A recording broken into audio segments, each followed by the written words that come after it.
2009년 6월 초여름의 열기가 아스팔트를 녹이던 충청북도 청주.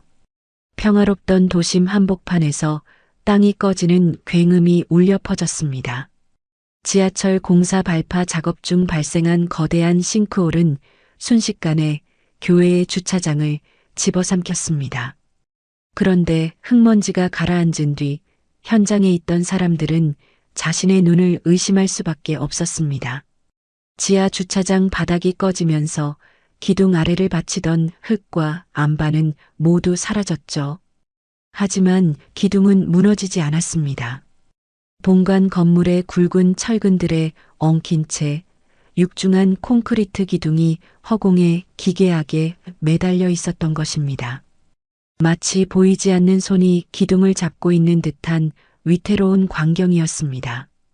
사람들은 그것을 보고 놀라움을 감추지 못했지만 단 한 사람은 공포에 질려 있었습니다. 바로 그 교회의 담임 목사 김석훈이었습니다. 절대 건드리지 마. 저것은 성전이다.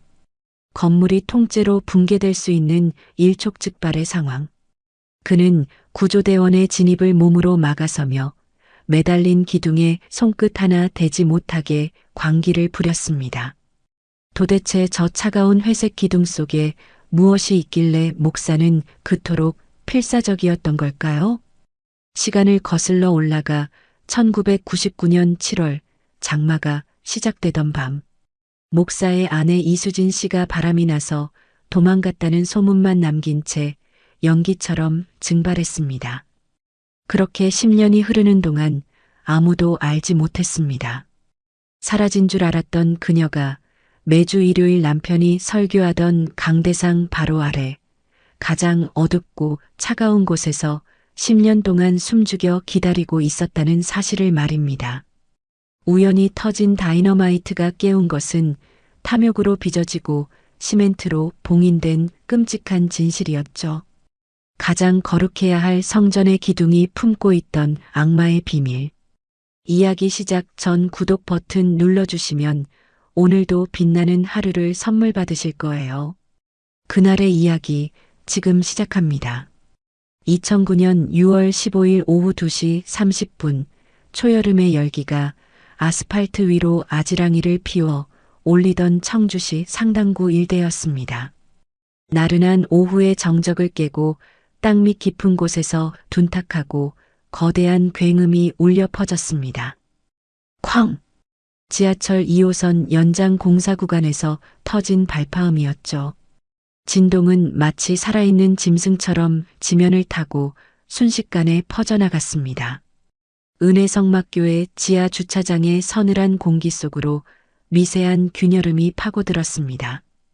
빠지직 회색빛 콘크리트 바닥에 머리카락 굵기만 한 실금이 그어졌습니다. 그것은 시작에 불과했죠. 두 번째 발파음이 고막을 때리는 순간 실금은 쩍하고 입을 벌리며 거미줄처럼 사방으로 뻗어나갔습니다. 주차장에서 차 시동을 걸려던 박 집사가 화들짝 놀라 차 키를 떨어뜨렸습니다. 이상하다. 그는 바닥을 내려다보며 고개를 갸웃거렸습니다. 발밑에서 전해지는 불길한 울림이 심상치 않았거든요. 박 집사는 헐레벌떡 계단을 뛰어 올라가 2층 목양실 문을 두드렸습니다. 목사님, 아래 주차장이 좀 이상합니다. 목양실 문이 열리고 김석훈 목사가 모습을 드러냈습니다. 50대 중반의 그는 미간을 깊게 찌푸린 채 귀찮다는 듯 박 집사를 내려다보았습니다. 호들갑 떨지 마십시오. 또 공사장에서 쿵쿵대는 겁니까? 아니, 그게 아니라 바닥이 쩍쩍 갈라지고 있어요. 김석훈이 혀를 차며 박 집사를 따라 지하로 내려갔습니다. 그가 팔짱을 낀 채 갈라진 바닥 틈을 유심히 들여다보았습니다. 공사놈들이 기어이 일을 내는군요. 나중에 보상 청구라도. 그때였습니다. 쿠르르릉. 세 번째 발파음은 소리보다 진동이 먼저 닥쳐왔습니다. 지하 주차장 전체가 배 위에 선실처럼 요동치기 시작했죠. 지지직, 쾅! 귀를 찢는 파열음과 함께 박 집사의 눈앞에서 주차장 바닥이 꺼져 내렸습니다. 으악! 목사님 피하세요. 박 집사가 김석훈의 옷소매를 잡아 끌며 비명을 질렀습니다. 두 사람은 흙먼지를 뒤집어 쓴 채 허겁지겁 바깥으로 뛰쳐나왔습니다. 뒤이어 엄청난 굉음과 함께 교회 본관 건물이 휘청거렸습니다. 창문들이 제멋대로 열렸다 닫히며 유리가 깨져나갔고 교회의 첨탑이 위태롭게 흔들렸습니다. 이게 뭐야? 내 교회. 교회 앞마당으로 나온 김석훈은 눈앞에 펼쳐진 광경에 입을 다물지 못했습니다. 지하 주차장이 있어야 할 자리에 시커먼 아가리를 벌린 거대한 구멍이 뚫려 있었거든요. 깊이가 좋기 5m는 되어 보이는 대형 싱크홀이었습니다. 하지만 사람들을 더욱 경악하게 만든 건 따로 있었습니다. 저것 좀 봐. 기둥이 매달려 있어. 몰려든 구경꾼 중 누군가 손가락질하며 소리쳤습니다. 싱크홀 한가운데 교회 본관에 하중을 바치고 있던 굵은 콘크리트 기둥 하나가 상판 철근에 엉킨 채 허공에 위태롭게 대롱거리고 있었습니다. 기둥 아래를 받치고 있던 흙과 안반이 모조리 쓸려 내려갔음에도 기둥은 마치 교수형을 당한 죄인처럼 천장에 기괴하게 매달려 흔들리고 있었죠. 저게 무너지면 교회 전체가 무너진다. 빨리 119 불러. 아수라장이 된 현장에 사이렌 소리가 요란하게 울려 퍼졌습니다. 곧이어 청주시청 안전팀 차량과 소방차들이 들이닥쳤습니다. 안전팀장 이광수 주무관이 안전모를 고쳤으며 현장으로 다가갔습니다. 그는 공중에 뜬 기둥을 보자마자 사색이 되어 고개를 저었습니다. 위험해요. 지금 당장 전원 대피해야 합니다. 폴리스라인 더 뒤로 물리세요. 이광수가 확성기를 들고 소리치자 김석훈이 씩씩거리며 그에게 달려들었습니다. 대피는 무슨 소리입니까? 누구 마음대로 나가라는 거예요. 김석훈의 눈에는 핏발이 서 있었습니다. 목사님 상황을 보세요. 저 기둥이 언제 부러질지 모릅니다. 건물이 통째로 주저앉을 수 있다고요. 닥치시오. 이곳은 하나님의 성전입니다. 감히 공무원 나부랭이가 함부로 건드릴 수 있는 곳이 아니야. 이광수는 말문이 막혔습니다. 건물이 붕괴 직전인 상황에서 상식 밖의 고집을 부리는 김석훈을 이해할 수 없었죠. 목사님, 제발 이성적으로 판단하십시오. 일단 구조안전 진단부터 받아야 합니다. 저 기둥이 얼마나 버틸 수 있는지 확인하려면 콘크리트 시추 작업을 해서 내력을. 시추? 그건 절대 안 됩니다. 김석훈의 목소리가 찢어질 듯 날카로워졌습니다. 그는 마치 불에 댄 사람처럼 펄쩍 뛰었습니다. 기둥에 구멍을 뚫는다고요? 성전을 훼손하겠다는 겁니까? 내 눈에 흙이 들어가기 전엔 절대 안 돼. 이광수는 답답함에 가슴을 쳤지만 안전이 최우선이었습니다. 오후 4시 청주시는 붕괴를 막기 위해 긴급 응급 조치를 결정했습니다. 인근 건설업체 전문 작업팀이 대형 장비를 이끌고 현장에 투입되었습니다. 기둥의 하중을 분산시킬 임시 지지대를 설치하고 기둥의 상태를 확인하기 위한 코어링 작업을 강행하기로 했죠. 작업 시작해. 시간 없어. 작업 인부들이 드릴과 지지대를 들고 싱크홀 주변으로 접근했습니다. 그 순간 김석훈이 주변 화단에 있던 벽돌을 집어들었습니다. 오지 마. 성전에서 나가란 말이야. 목사님, 이러시면 안 됩니다. 당신들이 더 위험해. 하나님을 모독하는 자들은 성령의 불로 심판받을 거야. 썩 꺼져. 김석훈이 작업자들을 향해 벽돌과 화분을 마구잡이로 집어 던졌습니다. 와장창 화분이 깨지며 흙이 사방으로 튀었습니다. 작업반장이 급히 몸을 피하며 소리쳤습니다. 경찰 좀 불러줘요. 현장에 대기 중이던 상당경찰서 강력팀 한정우 형사가 김석훈에게 다가갔습니다. 김석훈 씨, 진정하세요. 공무집행방해로 체포될 수 있습니다. 한정우 형사와 동료 경찰관들이 흥분한 김석훈의 팔을 제압해 뒤로 물러나게 했습니다.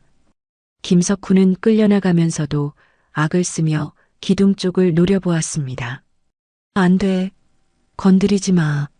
저건 건드리면 안 된다고. 한정우 형사가 김석훈을 진정시키는 사이 작업팀은 서둘러 드릴 작업을 시작했습니다. 윙. 날카로운 기계음이 교회 마당을 가득 채웠습니다. 오후 5시 20분. 기둥 표면에서 약 30cm 깊이까지 드릴이 파고들었을 때였습니다. 드릴이 안 들어가네요. 작업반장이 드릴을 멈추고 고개를 갸우뚱했습니다. 단순한 콘크리트가 아니라 뭔가 질기고 단단한 이물질에 걸린 느낌이었거든요. 철근입니까? 옆에 있던 보조 작업자가 물었습니다. 아니에요. 철근이면 팅하고 튕기는 맛이 있는데 이건 뭔가 꽉 물린 느낌이야. 작업반장은 드릴을 빼내려 힘을 줬지만 기계는 헛돌기만 할 뿐 꿈쩍도 하지 않았습니다. 무언가가 드릴 날을 단단히 휘감고 있는 게 분명했습니다. 반대로 돌려서 빼보세요. 이것도 안 되네요. 젠장, 주변을 좀 파쇄해야겠어요. 작업반장이 소형 파쇄기를 가져와 드릴 주변의 콘크리트를 조심스럽게 까내기 시작했습니다. 다다다다. 뽀드득. 회색 시멘트 가루가 풀썩이며 날렸고 드릴 이 박힌 구멍이 조금씩 넓어졌습니다. 그때였습니다. 작업반장이 화들짝 놀라 파쇄기를 멈췄습니다. 회색 가루 사이로 뭔가 반짝이는 금속성 물체가 드릴 날에 엉켜 있었습니다. 이게 뭐지? 그는 장갑 낀 손으로 조심스럽게 엉킨 물체를 잡아당겼습니다. 흙먼지가 묻은 얇은 금속 체인이 딸려 나왔습니다. 끝에는 작고 정교한 십자가 펜던트가 달려 있었죠. 십자가 목걸이잖아. 공사할 때 누가 떨어뜨렸나? 작업반장은 대수롭지 않게 생각하며 드릴을 마저 빼내려 했습니다. 하지만 더 충격적인 것은 그 뒤에 딸려 나왔습니다. 우드득. 드릴 날이 빠지면서 콘크리트 조각들이 우수수 쏟아졌고 그 속에 섞여 나온 하얀 물체들이 바닥에 뒹굴었습니다. 으악! 작업반장이 비명을 지르며 뒤로 낮아빠졌습니다.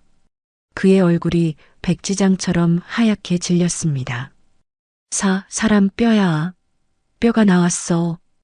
드릴에 엉킨 십자가 목걸이와 함께 쏟아져 나온 것은 명백한 인간의 손가락 뼈였습니다. 순식간에 현장은 공포의 도가니로 변했습니다. 뭐라고? 뼈? 구경하던 사람들이 비명을 지르며 뿔뿔이 흩어졌고 통제선 안쪽은 아수라장이 되었습니다. 소란을 들은 한정우 형사가 재빨리 작업 현장으로 뛰어들었습니다. 비키세요. 다들 뒤로 물러나세요. 현장 보존해. 20년 경력의 베테랑 수사관인 한정우는 본능적으로 사건의 냄새를 맡았습니다. 그는 바닥에 떨어진 증거물들을 날카로운 눈빛으로 훑어보았습니다. 콘크리트 가루 속에 섞인 하얀 뼈 조각들, 그리고 끊어진 십자가 목걸이. 한정우 형사는 장갑을 끼고 조심스럽게 목걸이를 집어들었습니다. 흙먼지를 살짝 털어내자 십자가 뒷면에 새겨진 작은 글씨가 눈에 들어왔습니다. S, J. 단순한 이니셜이었습니다. 하지만 그 두 글자를 보는 순간 한정우의 머릿속에 10년 동안 묻어두었던 기억이 번개처럼 스쳐 지나갔습니다. 그의 동공이 흔들렸습니다. 이수진. 한정우가 입술을 달싹이며 중얼거렸습니다. 1999년 7월 단순 가출로 종결되었던 이수진 실종 사건. 당시 풋내기 형사였던 한정우가 맡았던 사건이었습니다. 그리고 그 이수진은 바로 지금 저 뒤에서 경찰에게 잡혀 있는 김석훈 목사의 아내였습니다. 한정우는 즉시 핸드폰을 꺼내 들었습니다. 과학수사대 부르세요. 지금 당장. 그리고 저 기둥, 통째로 드러내야 합니다. 그의 시선이 멀리서 고래고래 소리를 지르고 있는 김석훈에게 꽂혔습니다. 이틀 후 국과수 부검실. DNA 대조 결과 보고서를 든 한정우 형사의 표정이 차갑게 굳어 있었습니다. 유골은 10년 전 사라진 이수진의 것이 확실했습니다. 하지만 더 충격적인 것은 부검의 김 박사의 소견이었습니다. 김 박사가 모니터에 띄워진 뼈 사진을 가리키며 말했습니다. 한 형사님, 이건 외상에 의한 즉사가 아닙니다. 그럼 사인이 뭡니까? 기도 안쪽에서 시멘트 가루가 다량으로 검출됐습니다.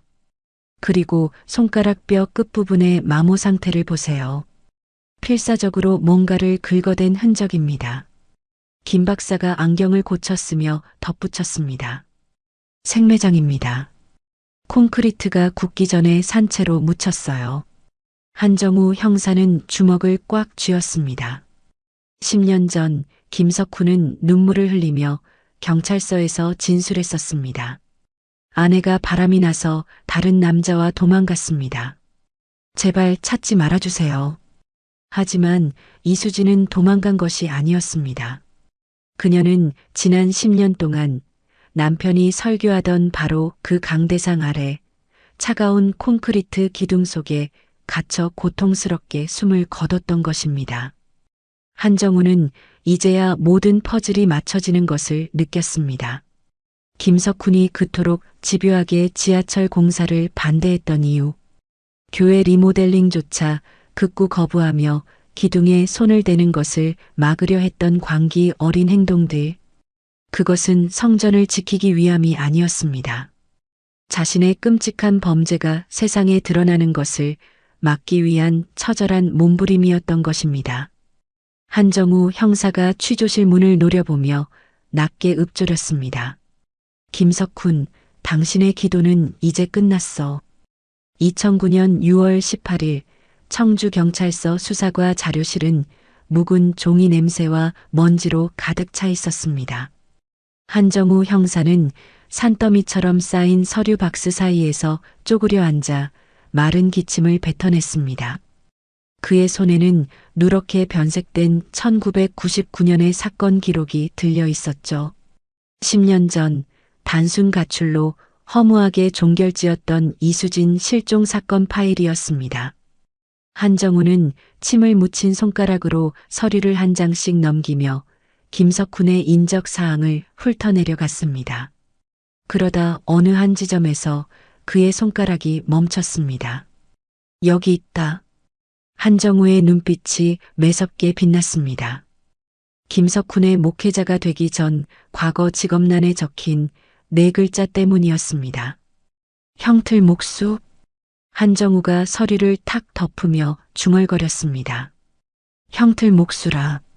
건설 현장에서 콘크리트를 붓기 위한 거푸집을 짜는 전문 기술자. 경력란에는 그가 무려 15년 동안이나 콘크리트 타설과 형틀 작업에 종사했다고 적혀 있었습니다. 한정우는 그제야 무릎을 쳤습니다. 이제야 이해가 되는군. 일반인이라면 절대 불가능한 일이었습니다. 사람을 기둥 속에 넣고 거푸집을 짜서 완벽하게 콘크리트를 붓는 작업은 고도의 전문 지식과 기술이 필요했으니까요. 어설프게 했다가는 콘크리트 압력에 거푸집이 터지거나 시멘트가 굳기도 전에 시신이 드러날 수 있었습니다. 김석훈이라면 혼자서도 충분히 가능하다는 얘기야. 한정우는 즉시 핸드폰을 꺼내 동료 형사인 박윤성에게 전화를 걸었습니다. 박 형사, 주변 탐문은 좀 어때? 뭐 건진 거 있어? 수화기 너머로 박윤성의 들뜬 목소리가 들려왔습니다. 반장님, 아주 재미있는 얘기가 나왔습니다. 이수진 씨 평판에 대해서 말이에요. 평판? 네. 김석훈이랑 교회 민장로, 이 두 사람만 입을 맞춘 듯이 이수진 씨를 깎아내리더라고요. 사치스럽고 욕심 많은 여자였다. 남자 문제로 속을 썩였다. 아주 악담을 퍼붓던데요. 박윤성이 목소리를 낮추며 말을 이었습니다. 그런데 동네 슈퍼 주인이나 세탁소 사장님 말은 정반대예요. 세상에 그렇게 조용하고 착한 사람이 없었답니다. 법 없이도 살 사람이라는데요. 한정우는 고개를 끄덕였습니다. 전형적인 수법이군. 피해자를 나쁜 사람으로 만들어서 자기 행동을 정당화하려는 거지. 오후 2시 한정우는 이수진이 자주 다녔다는 예쁨이 미용실을 찾아갔습니다. 오래된 파마약 냄새가 코를 찌르는 작은 동네 미용실이었습니다. 사모님 얘기요? 아이고, 참 안 됐지. 미용실 원장 최영희가 혀를 차며 가위질을 멈췄습니다. 50대 초반의 그녀는 10년 전의 기억을 마치 어제 일처럼 생생하게 꺼내 놓았습니다. 정말 착한 분이었어요. 목소리도 작고 항상 남한테 패 끼칠까봐 조심스러워 하셨죠. 사치요? 말도 안 돼요. 10년 넘게 같은 코트만 입고 다니셨는데. 최영희가 거울 너머로 한정우를 바라보며 은밀하게 속삭였습니다. 근데 형사님, 이건 비밀인데요. 어느 날부터 사모님 팔뚝에 시퍼런 멍이 들어있더라고요. 제가 놀라서 물어봐도 그냥 넘어졌다고만 하시고. 가정폭력을 의심하셨습니까? 의심이 아니라 확실해요. 마지막에 머리하러 오셨을 때는 저한테 이혼 변호사를 소개해 달라고 하셨거든요. 한정우의 눈썹이 꿈틀했습니다. 이혼 변호사요? 네. 제가 아는 변호사님 전화번호를 적어드렸어요. 그분이 그러시더라고요. 더 이상은 못 참겠다고, 이제 끝내야겠다고요. 그런데 며칠 뒤에 갑자기 바람나서 도망갔다는 소문이 돌길래 이상하다 싶었죠. 한정우는 수첩에 최영희가 말해준 변호사의 이름을 급히 메모했습니다. 이수진은 도망갈 준비를 한 게 아니었습니다. 남편의 폭력에서 벗어나 정당하게 삶을 되찾으려 했던 것이었습니다. 미용실을 나온 한정우는 곧장 청주 외곽에 있는 이수진의 친정집으로 향했습니다. 낡은 주택 마루에 앉아있던 70대 후반의 이수진 어머니는 딸의 이름이 나오자마자 눈시울을 붉혔습니다. 그날 밤에 전화가 왔었어. 목소리가 너무 다급했지. 노모가 떨리는 손으로 마른 세수를 했습니다. 수진이가 무척 불안해하면서 빨간 가방을 꼭 챙겨야 한다고 하더라고요. 빨간 가방이요? 어떤 가방입니까? 네, 하드 케이스라고 했나? 딱딱한 플라스틱으로 된 여행 가방 같은 거였어. 거기에 아주 중요한 걸 넣어뒀다면서 그걸 가지고 친정으로 오겠다고. 그게 마지막이었어. 이수진 어머니가 참았던 눈물을 터뜨렸습니다. 한정우는 직감적으로 그 빨간 가방이 사건의 열쇠임을 깨달았습니다. 이수진이 목숨을 걸고 챙기려 했던 것, 김석훈이 그토록 감추고 싶어 했던 비밀이 그 안에 들어있을 가능성이 높았습니다. 오후 6시 경찰서로 복귀한 한정우는 은행 협조 공문으로 받은 계좌 추적 결과를 모니터에 띄웠습니다. 이수진의 통장은 깨끗했습니다. 도피 자금은커녕 실종 전날까지 콩나물값과 세탁비 같은 소액의 생활비만 인출된 상태였습니다. 반면 김석훈의 계좌 흐름은 수상하기 짝이 없었습니다. 이수진이 사라진 직후 일주일 동안 현금 인출기에서 3차례에 걸쳐 뭉칫돈이 빠져나갔습니다. 총 800만 원. 당시 물가로 보면 결코 적은 돈이 아니었습니다. 뭔가 급하게 막아야 할 구멍이 있었다는 뜻이군. 레미콘 비용인가? 아니면 입막음 비용? 한정우는 책상을 탁 치며 자리에서 일어났습니다. 김석훈 소환해. 다음 날 오전 김석훈이 청주경찰서 조사실의 모습을 드러냈습니다. 검은 양복을 말끔하게 차려입은 그는 굵은 가죽 성경책을 겨드랑이에 끼고 있었습니다. 조사실의 차가운 공기 속에서도 그는 꼿꼿한 자세를 유지하려 애썼습니다. 한정우가 맞은편에 앉아 김석훈을 뚫어지게 쳐다보았습니다. 목사님, 부인 이수진 씨가 10년 만에 발견됐습니다.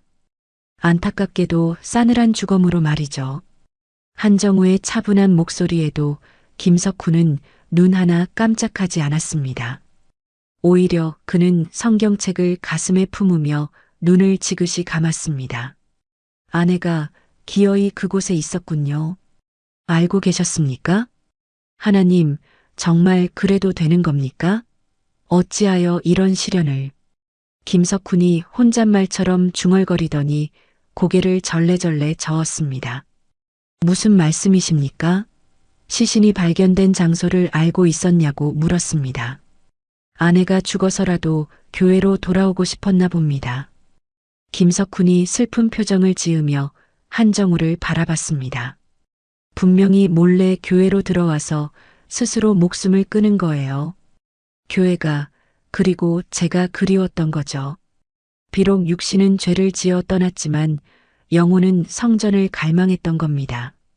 한정우는 기가 차서 헛웃음이 나왔습니다. 기둥 속에 스스로 들어가서 콘크리트를 붓고 굳을 때까지 기다려 자살한다는 게 상식적으로 말이 되는 소리인가요? 김석훈 씨, 지금 소설 쓰십니까? 그건 물리적으로 불가능합니다. 좁은 기둥 거푸집 안에 사람이 들어가서 밖에서 콘크리트를 붓게 한다? 혼자서는 절대 못합니다. 하나님께는 불가능한 일이 없어요. 김석훈이 단호하게 대답했습니다. 그럼 콘크리트는 누가 부었습니까? 모르겠습니다. 아마 천사가. 천사요? 한정우의 목소리가 높아졌습니다. 천사가 레미콘 트럭을 몰고 와서 호스를 꽂고 콘크리트를 부었다는 말씀이십니까? 김석훈은 잠시 입을 다물었습니다. 하지만 그의 표정에는 여전히 광기 어린 확신이 서려 있었습니다. 하나님의 뜻이니 우리 같은 인간이 어찌 다 이해하겠습니까? 초자연적인 역사하심이 있었겠죠. 한정우는 치밀어 오르는 화를 억누르며 심호흡을 했습니다. 종교라는 방패 뒤에 숨어 말장난을 하는 꼴이 역겨웠지만 수사관으로서 냉정함을 잃으면 안 되었습니다. 한정우가 서류 한 장을 탁자 위에 던지듯 올려놓았습니다. 1999년 7월 12일 밤 어디 계셨습니까? 철야 기도회에 참석했습니다. 밤새 성도들과 기도를 올렸죠. 김석훈이 품에서 꼬깃꼬깃한 종이 한 장을 꺼내 내밀었습니다. 10년 전 날짜가 적힌 교회 철야 기도회 참석자 명단이었습니다. 인도자 김석훈 목사라는 글씨가 맨 위에 선명했습니다. 한정우는 명단을 낚아채듯 가져가 자세히 들여다보았습니다. 김석훈, 민장로, 박 집사, 최 권사, 20여 명의 이름이 빼곡했습니다. 그런데 뭔가 이상했습니다. 한정우가 명단을 김석훈의 눈앞에 들이밀었습니다. 이 명단 누가 작성한 겁니까? 당시 총무였던 민 장로가 썼습니다. 출석 체크를 꼼꼼히 하는 분이라. 그렇죠? 펜 굵기나 눌러 쓴 자국을 보세요. 이건 한 사람이 같은 볼펜으로 한 번에 쭉 써내려간 겁니다. 한정우가 김석훈의 눈을 똑바로 응시했습니다. 진짜 기도회에 왔다면 각자 사인을 했거나 필체가 달라야 정상 아닙니까? 이건 그냥 누군가 책상에 앉아서 상상으로 적어낸 종이 조각에 불과합니다. 김석훈의 눈동자가 처음으로 흔들렸습니다. 그는 마른 침을 꿀꺽 삼켰습니다. 다시 묻겠습니다. 7월 12일 밤 정말 교회 예배당에 계셨습니까? 아니면 지하 주차장 기둥 앞에 계셨습니까? 그렇다고 했잖습니까? 김석훈이 벌떡 일어나며 소리를 질렀습니다. 제가 거짓말쟁이라는 겁니까? 감히 목사의 말을 의심해. 조작된 출석부로는 알리바이가 성립되지 않습니다. 김석훈 씨, 조작이라니. 하나님 앞에서 어떻게 거짓을 고해. 난 그날 강대상에서 무릎 꿇고 기도하고 있었어. 김석훈은 씩씩거리며 도로 자리에 앉았습니다. 하지만 테이블 위에 올려진 그의 손끝이 미세하게 떨리고 있었습니다. 한정우는 확신했습니다. 이 남자가 범인이다. 아내를 기둥 속에 가두고 그 위에서 10년 동안 찬송가를 부르며 설교를 해온 악마. 하지만 아직 결정적인 물증이 없었습니다. 자백을 받아내기 위해서는 그가 꼼짝 못할 증거가 필요했습니다. 조사를 마치고 나온 한정우는 형사팀 사무실에서 동료들을 모았습니다. 김석훈을 유력 용의자로 특정한다. 박윤성 형사가 걱정스러운 표정으로 물었습니다. 반장님, 심증은 확실한데 직접 증거가 없어서 기소하기 어렵지 않을까요? 놈이 계속 천사 타령만 하면. 그래서 더 파야 해. 이수진 씨 어머니가 말한 그 빨간 가방. 그게 어디 있는지 찾아야 한다. 한정우는 화이트보드에 빨간 가방이라고 크게 적고 그 주위에 동그라미를 쳤습니다. 김석훈이 10년 전 급하게 돈을 찾아 쓴 이유, 그리고 그 가방의 행방. 이 두 가지가 연결되어 있을 거야. 반드시 찾아내. 한정우의 눈빛이 형형하게 빛났습니다. 10년 전 묻어버린 진실을 이번에는 기필코 세상 밖으로 파헤쳐 놓겠다는 집념이었습니다.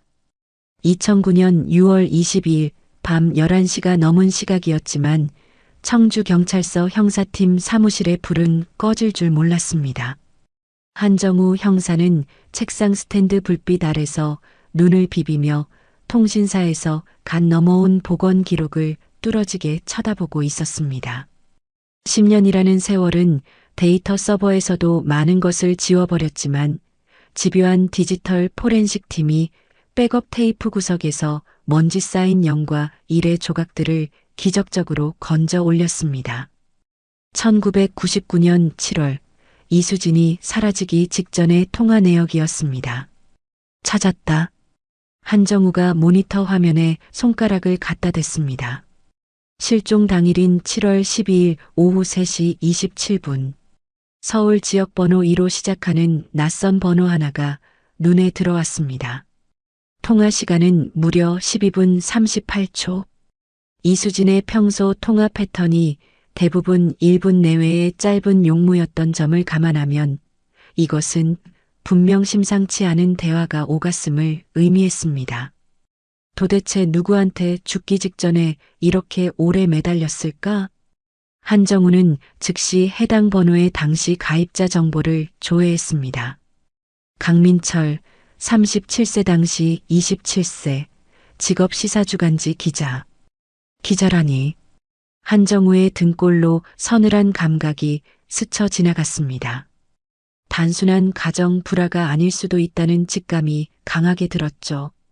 다음 날 아침 한정우는 첫 차를 타고 서울로 향했습니다. 강민철이 근무하는 출판사는 서울 종로구의 낡은 6층짜리 상가 건물 3층에 자리 잡고 있었습니다. 복도에는 잉크 냄새와 묵은 담배 냄새가 섞여 비릿한 공기를 만들어내고 있었습니다. 강민철 기자님 계십니까? 사무실 문을 열자 책상 위에 원고 뭉치를 산더미처럼 쌓아두고 졸고 있던 한 남자가 부스스하게 고개를 들었습니다. 덥수룩한 수염에 퀭한 눈, 강민철이었습니다. 누구시죠? 청주 상당경찰서 한정우 형사입니다. 1999년 이수진 씨 실종 사건 때문에 왔습니다. 그 순간 강민철의 동공이 지진이라도 난 듯 심하게 흔들렸습니다. 그는 마시던 종이컵을 떨어뜨릴 뻔하며 자리에서 벌떡 일어났습니다. 아, 결국 그분이 정말 돌아가신 겁니까? 어떻게 하셨습니까? 뉴스를 봤습니다. 청주 교회 기둥에서 시신이 나왔다는. 강민철은 고개를 푹 숙이며 깊은 한숨을 내쉬었습니다. 그의 얼굴에는 당혹감보다는 깊은 죄책감이 서려 있었습니다. 한정우는 강민철을 데리고 근처의 조용한 다방으로 자리를 옮겼습니다. 구석자리에 앉은 강민철은 식은 커피를 만지작거리며 입을 열었습니다. 지난 10년 동안 하루도 그날을 잊은 적이 없습니다. 정말 후회했습니다. 무엇을 후회하셨다는 겁니까? 이수진 씨가 마지막으로 제게 전화를 걸었을 때 제가 외면하지 말았어야 했습니다. 강민철이 떨리는 손으로 담배를 꺼내려다 멈칫하고는 다시 주머니에 넣었습니다. 그분이 울먹이면서 말했습니다. 남편의 끔찍한 비리 증거를 갖고 있다고요. 그걸 세상에 터뜨리고 싶은데 도와줄 수 있냐고 물었죠. 그런데 왜 돕지 않으셨습니까? 처음엔 만나기로 약속을 잡았습니다. 그런데 이수진 씨가 약속 장소에 나오지 않았어요. 그리고 며칠 뒤에 그 목사가 제 사무실로 찾아왔습니다. 한정우의 눈매가 날카로워졌습니다. 김석훈이 직접요? 네. 아주 점잖은 얼굴로 말하더군요. 아내가 바람이 나서 다른 남자와 미국으로 야반도주를 했다고요. 기자님이 그 말을 믿으셨습니까? 증거를 보여줬거든요. 출입국 기록 증명서였습니다. 이수진이라는 이름이 떡하니 찍혀 있었어요. 강민철이 낡은 가죽 가방을 뒤적이더니 빛바랜 취재 수첩 하나를 꺼내 테이블 위에 올렸습니다. 나중에야 알았습니다. 그게 브로커를 통해 만든 정교한 위조 서류였을 거라는 걸요. 하지만 당시엔 저는 그저 특종 하나 놓친 줄로만 알았습니다. 한정우는 수첩을 받아 천천히 넘겼습니다. 깨알같이 적힌 메모들 사이에 은혜성막교회, 노숙자 명예 도용, 불법 대출 같은 단어들이 선명하게 박혀 있었습니다. 이게 이수진 씨가 제보하려던 내용입니까? 그렇습니다. 은혜복지재단이라는 유령 단체를 만들어서 갈 곳 없는 노숙자들의 명의를 훔쳐 수십억 원의 불법 대출을 받았다는 내용이었어요. 김석훈과 민 장로가 주동자였고요. 한정우는 혀를 찼습니다. 단순한 치정살인이 아니었습니다. 이것은 거대한 금융 사기를 덮기 위한 계획된 입막음이었습니다. 이수진 씨가 이 증거들을 어디에 보관하고 있다고 했습니까? 빨간색 하드 케이스라고 했습니다. 여행용 가방인데 아주 튼튼한 거라고요. 그 안에 이중 장부와 녹음 테이프, 그리고 차명 통장들이 들어있다고 했어요. 강민철이 울먹이는 목소리로 말했습니다.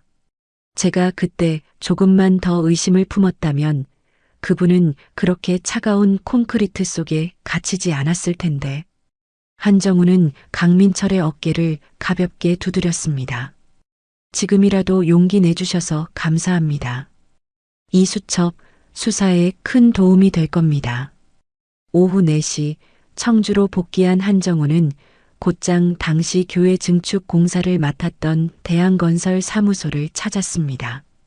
컨테이너 박스로 된 허름한 현장 사무실에서 당시 현장 소장이었던 이병수를 만날 수 있었습니다.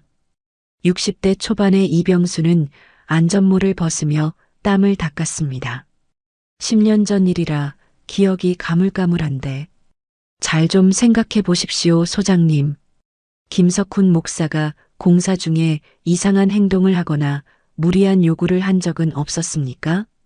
이병수가 믹스커피를 휘저으며 기억을 더듬었습니다. 아, 그러고 보니 희한한 일이 하나 있었지. 이병수가 무릎을 탁 쳤습니다. 비가 억수같이 쏟아지던 날이었어. 7월 중순쯤이었나? 목사가 갑자기 작업을 중단시키더니 인부들을 다 집으로 보내라는 거야. 공사를 중단시켰다고요? 네. 그런데 다 보낸 게 아니야. 레미콘 트럭 한 대랑 펌프카 기사만 남겨두라고 했어. 자기가 직접 밤새 기도하면서 성전의 기초를 다지겠다고. 한정우의 심장이 빠르게 뛰기 시작했습니다. 그래서 어떻게 됐습니까? 건물주가 까라면 까야지 별 수 있나? 다들 철수했지. 그런데 다음날 현장에 와보니까 기가 막힌 거야. 이병수가 혀를 찢찢 찼습니다. 지하 주차장 기둥 하나가 콘크리트 타설이 되어 있는데 마감이 영 엉망진창이었어. 전문가 솜씨가 아니었지. 표면이 울퉁불퉁하고 거푸집도 헐거웠거든. 그래서요? 내가 하도 기가 차서 다시 뜯고 새로 하자고 했더니 목사가 눈에 불을 켜고 달려들더라고. 절대 손대지 말라고. 이건 하나님이 밤새 역사하셔서 완성한 거룩한 기둥이라면서 난리를 치는 거야. 이병수는 고개를 절레절레 흔들었습니다. 그때는 그냥 종교에 미친 양반들은 별나다 싶었는데 지금 생각해보니 소름이 돋네. 한정우는 확신했습니다. 1999년 7월 12일 비 오는 밤, 김석훈은 인부들을 모두 돌려보내고 텅 빈 지하 주차장에서 홀로 레미콘 레버를 당겼던 것입니다. 아내의 비명소리가 빗소리에 묻히기를 바라면서요. 한편 같은 시각 김석훈의 사택. 금융비리 수사가 시작됐다는 소식에 민 장로가 사색이 되어 찾아왔습니다. 목사님, 큰일 났습니다. 경찰이 은혜 복지재단 계좌를 압수수색하겠답니다. 민 장로는 안절부절 못하며 거실을 서성거렸습니다. 이수진이 남긴 그 빨간 가방, 경찰이 그걸 찾으면 우리는 끝장입니다. 대체 어디다 숨기신 겁니까? 소파에 깊숙이 몸을 파묻은 김석훈은 차갑게 식은 눈으로 민 장로를 올려다보았습니다. 진정하세요, 장로님. 호들갑 떨지 마십시오. 지금 진정하게 생겼습니까? 살인의 횡령까지 드러나면 우리는 증거가 없으면 살인도 횡령도 없는 겁니다. 김석훈이 낮은 목소리로 말을 잘랐습니다. 그 가방은 안전합니다. 인간의 손이 닿을 수 없는 곳, 영원히 침묵할 수밖에 없는 곳에 두었으니까요. 하지만 민 장로의 불안은 가라앉지 않았습니다.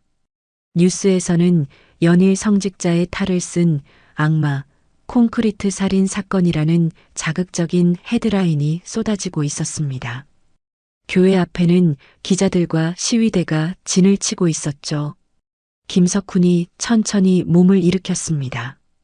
그의 입가에 비릿한 미소가 번졌습니다. 이대로 앉아서 당할 수는 없지. 희생양을 준비해야겠습니다. 희생양이라뇨?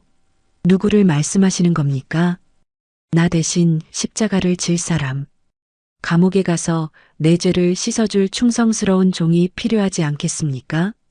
김석훈의 시선이 민 장로를 지나쳐 창밖 어딘가를 향했습니다. 그는 이미 사태를 뒤집을 사악한 계획을 머릿속에 완성하고 있었습니다. 청주경찰서 회의실. 한정우가 화이트보드에 빨간 가방이라는 글자를 붉은 매직으로 크게 적었습니다. 이 안에 김석훈의 모든 범죄 증거가 들어있다. 이걸 찾는 게 이번 수사의 핵심이야. 박윤성 형사가 지도를 펼쳤습니다. 교회 내부와 사택은 이미 수색했지만 나오지 않았습니다. 어디 다른 곳에 버린 건 아닐까요? 아니야. 한정우가 고개를 저었습니다. 김석훈은 완벽주의자야. 남의 손에 맡기거나 아무데나 버리지 않아. 자기 통제하에 둘 수 있는 가장 가까운 곳, 그러면서도 누구도 의심하지 않을 곳. 한정우의 손가락이 지도 위의 한 지점을 가리켰습니다. 범위를 좁혀야 해. 놈이 비 오는 밤 혼자서 옮길 수 있었던 거리 내에 그 가방이 있다. 수사팀의 눈빛이 매섭게 빛났습니다. 보이지 않는 가방을 쫓는 추격전이 막 시작되고 있었습니다. 2009년 6월 27일 오전 9시 장마의 시작을 알리는 굵은 빗줄기가 청주경찰서의 낡은 창문을 세차게 때리고 있었습니다.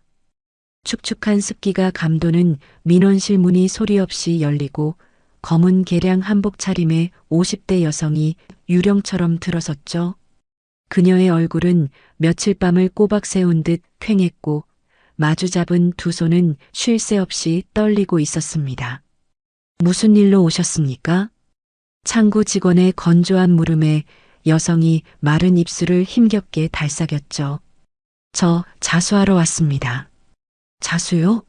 어떤 사건입니까? 은혜성막교회 이수진 사모님 사건입니다. 민원실의 공기가 일순간 얼어붙은 듯 정적에 휩싸였습니다. 담당 경찰관은 놀란 토끼 눈으로 그녀를 쳐다보았고 곧바로 수화기를 들어 강력팀으로 연결했죠. 10분 후 제1조사실의 공기는 무겁게 가라앉아 있었습니다. 한정우 형사는 책상 건너편에 앉은 여성을 날카로운 눈빛으로 관찰했죠. 박영자, 53세. 은혜성막교회 주방 봉사자로 일해온 인물이었습니다. 그녀는 죄인처럼 고개를 푹 숙인 채 손에 쥔 손수건을 비틀어 짜고 있었죠. 박영자 씨라고 하셨죠. 이수진 씨 사건에 대해 아는 게 뭡니까? 제가 그랬습니다. 박영자가 고개를 들자 붉어진 눈시울에서 눈물이 주르륵 흘러내렸습니다.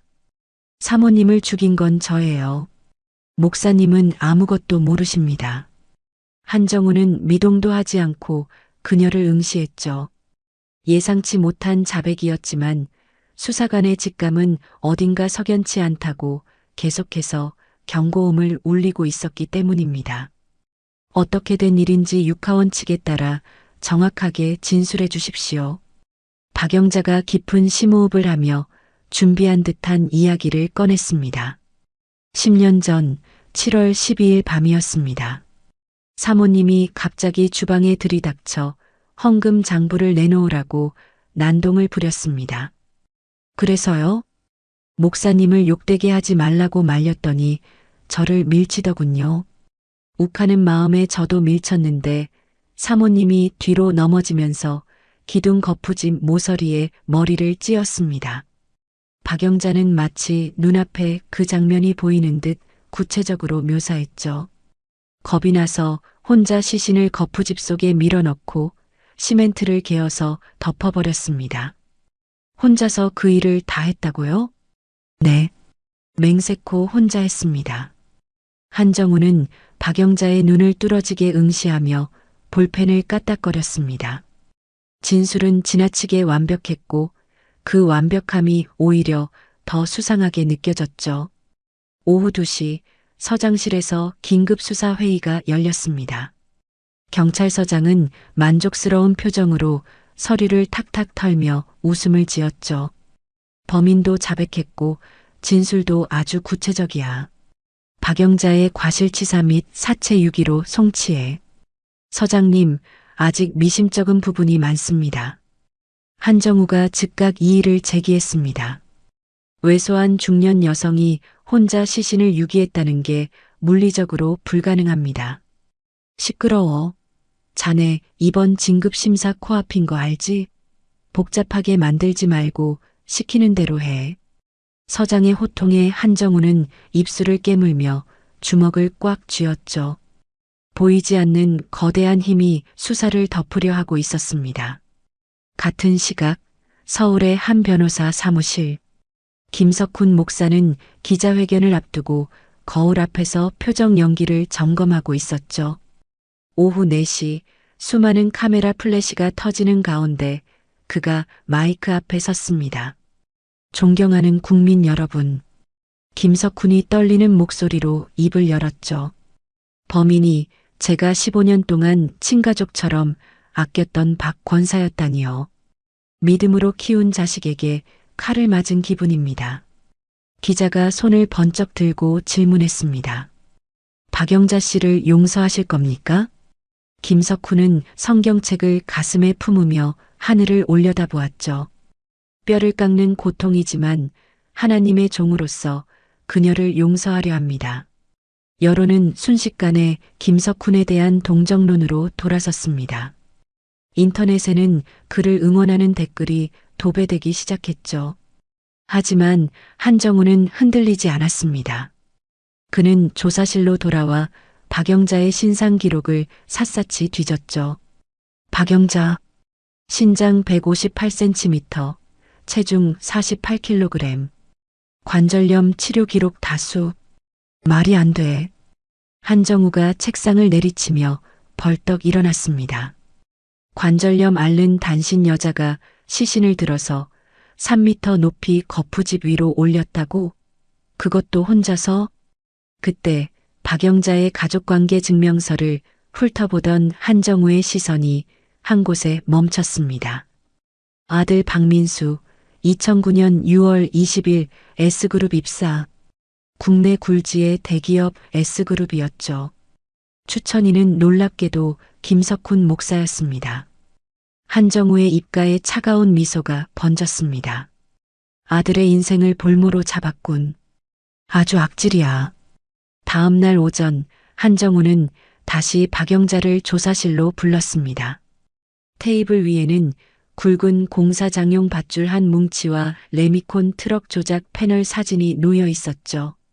권사님, 시신을 기둥 위로 올릴 때 밧줄을 썼다고 하셨죠? 네, 그렇습니다. 시신이 떨어지지 않게 묶으려면 어떤 매듭을 썼습니까? 한번 보여주시죠. 박영자는 덜덜 떨리는 손으로 밧줄을 집어들었습니다. 이리저리 꼬아봤지만 밧줄은 엉키기만 할 뿐 매듭은 만들어지지 않았죠. 식은 땀이 그녀의 이마를 타고 비 오듯 흘러내렸습니다. 오래돼서 기억이 잘 안 납니다. 한정우는 사진 한 장을 그녀의 코앞에 내밀었습니다. 그럼 이건 알겠죠. 레미콘 트럭 슈트를 조작하려면 어떤 레버를 당겨야 합니까? 박영자는 사진을 멍하니 바라보았죠. 그녀의 눈에는 그저 복잡한 기계 덩어리로만 보일 뿐이었습니다. 권사님, 솔직히 말씀해 보세요. 한정우가 몸을 숙여 그녀와 눈을 맞췄습니다.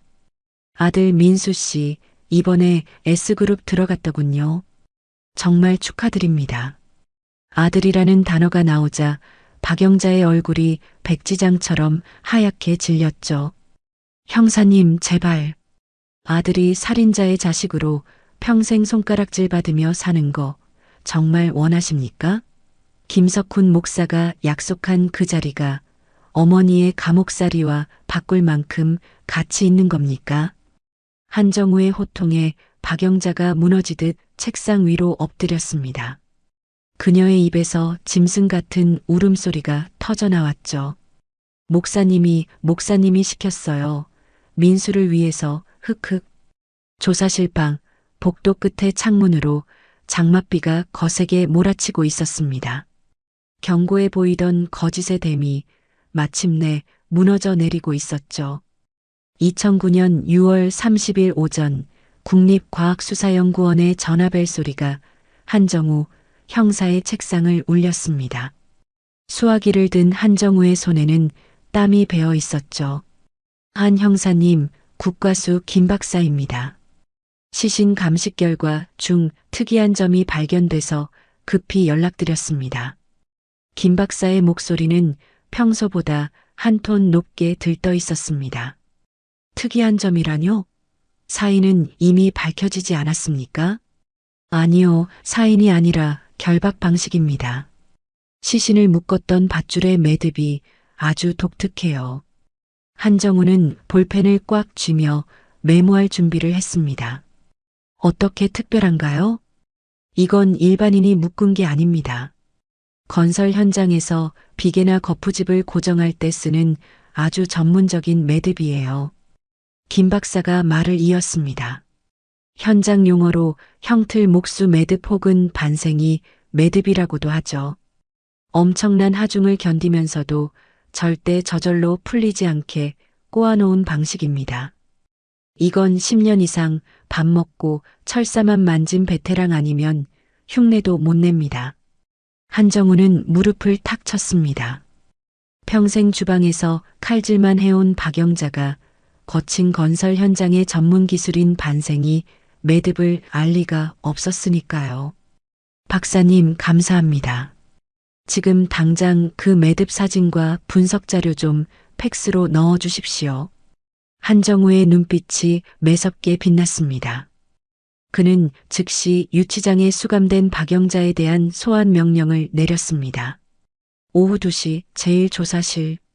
한정우는 테이블 위에 굵은 밧줄 몇 개와 건설 현장 매듭 매뉴얼, 그리고 국과수에서 보내온 시신 사진을 늘어놓았습니다. 잠시 후 포승줄에 묶인 박영자가 들어왔습니다. 그녀의 얼굴은 며칠 전보다 훨씬 더 수척해져 있었고 눈 밑은 검게 죽어 있었죠. 권사님, 몇 가지 더 확인할 게 있어서 불렀습니다. 앉으세요. 한정우가 차분하게 말하며 밧줄 한 가닥을 그녀 앞으로 밀었습니다. 지난번에 시신을 묶을 때 그냥 보통 매듭으로 묶었다고 하셨죠? 네, 그랬습니다. 박영자는 밧줄을 보며 마른 침을 삼켰습니다. 그럼 한번 보여주실 수 있겠습니까? 그날 밤 기억을 되살려서 말이죠. 박영자는 떨리는 손으로 밧줄을 집어들었습니다. 그녀는 밧줄 끝을 이리저리 돌리고 꼬아보았지만 밧줄은 그저 뱀처럼 엉킬 뿐 어떠한 매듭의 형태도 갖추지 못했습니다. 식은 땀이 그녀의 콧등에 맺혔습니다. 이상하네요. 한정우가 팔짱을 끼며 의자 등받이에 몸을 기댔습니다. 가장 기초적인 나비 매듭조차 못 묶으시는군요. 그런데 어떻게 시신은 그렇게 완벽하게 묶었을까요? 오래된 일이라 기억이 잘. 그럼 이건 어떻게 설명하시겠습니까? 한정우가 국과수 분석 자료를 펼쳐 그녀의 눈앞에 들이밀었습니다. 시신의 손목과 발목을 정교하게 휘감고 있는 복잡하고 기괴한 형태의 매듭 사진이었습니다. 이게 실제로 시신을 묶었던 매듭입니다. 일명 형틀 목수 매듭. 건설 현장에서 잔뼈가 굵은 기술자들만 아는 방식이죠. 박영자의 얼굴이 백지장처럼 하얗게 질렸습니다. 한정우가 그녀의 눈을 똑바로 응시하며 몰아붙였습니다. 박영자 씨, 당신이 언제 건설 현장에서 일했습니까? 아니면 누가 이런 전문 기술을 가르쳐 줬나요? 박영자는 입을 꾹 다물었습니다. 그녀의 동공이 갈 곳을 잃고 심하게 흔들렸습니다. 한정우는 틈을 주지 않고 다른 자료를 꺼냈습니다. 레미콘 트럭의 복잡한 조작 패널 사진이었습니다. 시멘트를 부으려면 슈트라는 배출구를 조작해야 합니다. 자, 이 사진에서 슈트 레버가 어떤 겁니까? 왼쪽? 오른쪽? 아니면 저 빨간 버튼인가요? 박영자는 사진을 멍하니 바라볼 뿐이었습니다. 운전석 뒤에 있는 물탱크 밸브는 어떻게 엽니까? 트럭 뒤쪽의 회전 드럼은 어떻게 멈추죠? 모르겠습니다. 모르시겠죠? 당연합니다. 당신은 콘크리트 타설에 대해 아무것도 모르니까요. 한정우가 책상을 쾅 내리쳤습니다. 권사님, 그만하십시오. 이런 전문 지식 없이는 범행 자체가 불가능합니다. 당신은 범인이 아니야. 박영자는 어깨를 들썩이며 고개를 숙였습니다. 하지만 여전히 입은 열지 않았죠.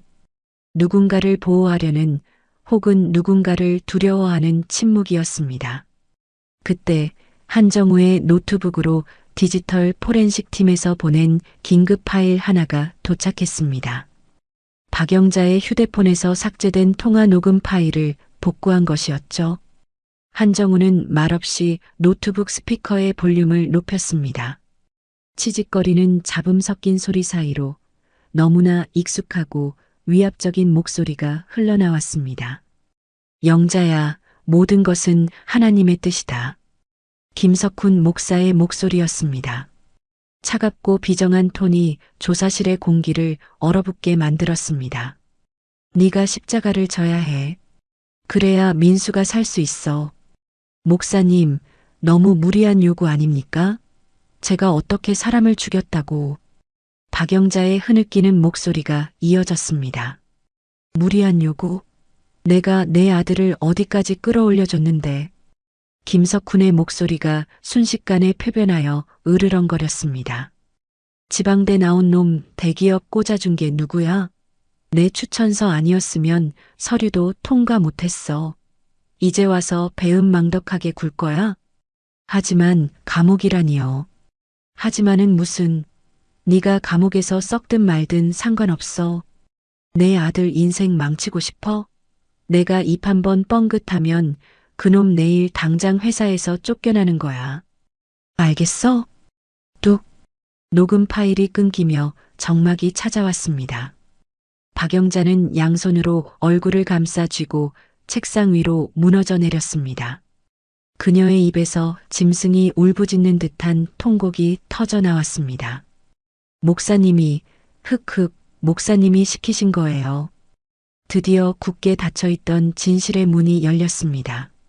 민수 취업을 도와주면서 각서를 쓰게 했어요. 언젠가 목사님이 부탁하면 목숨 걸고 들어주겠다고.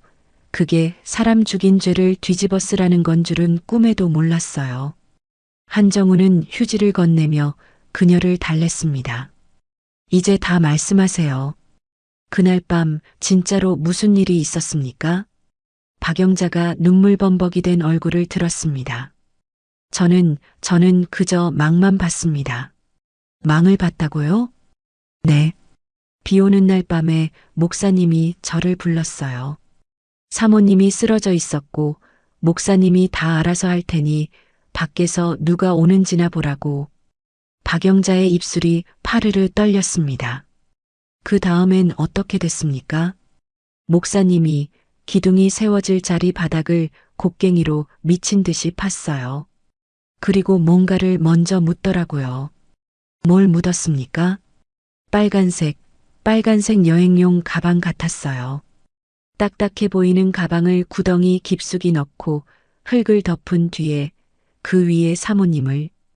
박영자는 말을 잇지 못하고 다시 오열했습니다. 사모님은 그때까지 살아계셨던 것 같아요. 끙끙 앓는 소리가 들렸거든요. 한정우의 주먹에 힘이 들어갔습니다. 김석훈은 단순히 우발적으로 아내를 죽인 게 아니었습니다. 자신의 비리가 담긴 증거 가방을 영원히 은폐하기 위해 아내를 그 위에 생매장하여 콘크리트로 봉인해버린 것입니다. 가장 거룩해야 할 성전의 기둥 아래 가장 추악한 탐욕을 묻어버린 것이었죠.